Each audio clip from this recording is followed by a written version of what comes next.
ঠাকুর, মা, স্বামীজির শ্রীচরণে ভক্তিপূর্ণ প্রণাম জানিয়ে আজকের নিবেদন বলরাম বসু, স্বামী গম্ভীরানন্দ, পর্ব ৩।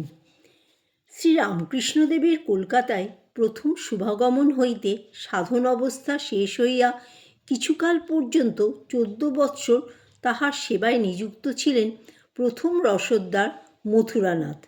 দ্বিতীয় 1.5 জনের ভিতর শম্ভুবাবু মথুরবাবুর শরীরত্যাগের কিছু পর হইতে কেশব প্রমুখ কলকাতার ভক্ত সকলের ঠাকুরের নিকট যাইবার কিছু পূর্ব পর্যন্ত বাঁচিয়া থাকিয়া ঠাকুরের সেবা করিয়াছিলেন এবং অর্ধরসদদার সুরেশবাবু শ্রীরামকৃষ্ণের অদর্শনের 6-7 বৎসর পূর্ব হইতে 4-5 বৎসর পর পর্যন্ত জীবিত থাকিয়া তাহার ও তদীয় সন্ন্যাসী ভক্তদিগের সেবা ও তত্ত্বাবধানে নিযুক্ত ছিলেন।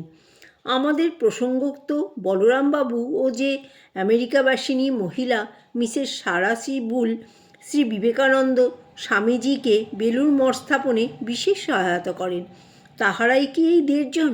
শ্রীরামকৃষ্ণদেব ও বিবেকানন্দ স্বামীজির অদর্শনে একথা এখন আর কে মীমাংসা করিবে? বলরামবাবু দক্ষিণেশ্বরে যাওয়া পর্যন্ত প্রতি বৎসর রথের সময় ঠাকুরকে বাটিতে লইয়া আসেন। বাগবাজার রামকান্ত বসু স্ট্রিটে তাহার বাটি, অথবা তাহার ভ্রাতা কটকের প্রসিদ্ধ উকিল রায় হরিবল্লভ বসু বাহাদুরের বাটি। বলরামবাবু তাহার ভ্রাতার বাটিতেই থাকিতেন। বাটির নম্বর 57। এই 57 নং রামকান্ত বসু স্ট্রিট বাটিতে ঠাকুরের যে কতবার শুভাগমন হইয়াছে তাহা বলা যায় না।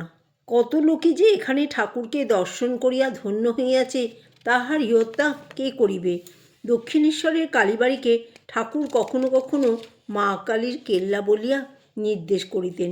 কলকাতার বসুপাড়ার এই বাটিকে তাহার দ্বিতীয় কেল্লা বলিয়া নির্দেশ করিলে অত্যুক্তি হইবে না। ঠাকুর বলিতেন, বলরামের পরিবার সব এক সুরে বাঁধা।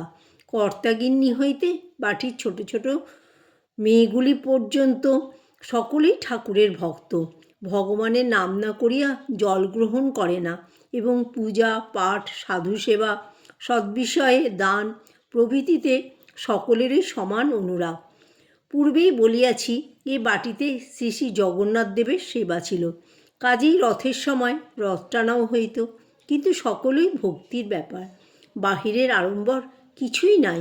বাড়ি সাজানো, বাদ্যভাণ্ড, বাজে লোকের হুড়াহুড়ি, গোলমাল, দৌড়াদৌড়ি এসবের কিছুই নাই।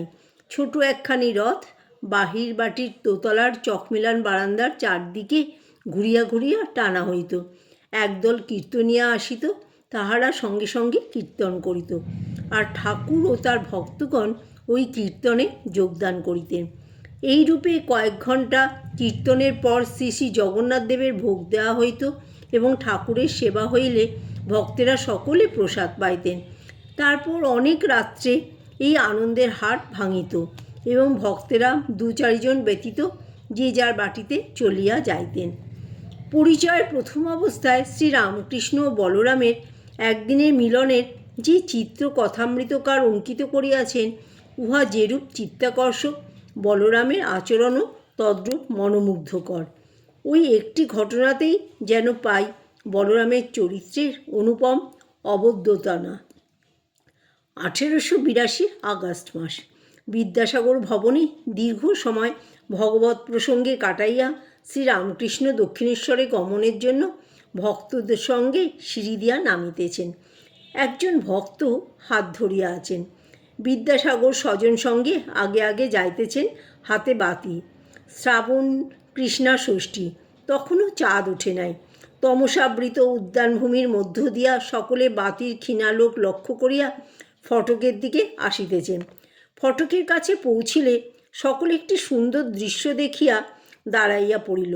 সম্মুখে বাঙালির পরিচ্ছদধারী একটি গৌরবর্ণ শ্বস্ত্রধারী পুরুষ, বয়স আন্দাজ 36-37, মাথায় শিখদিগের ন্যায় শুভ্র পাগড়ি, পরনে কাপড়, মোজা, জামা, চাদর নাই।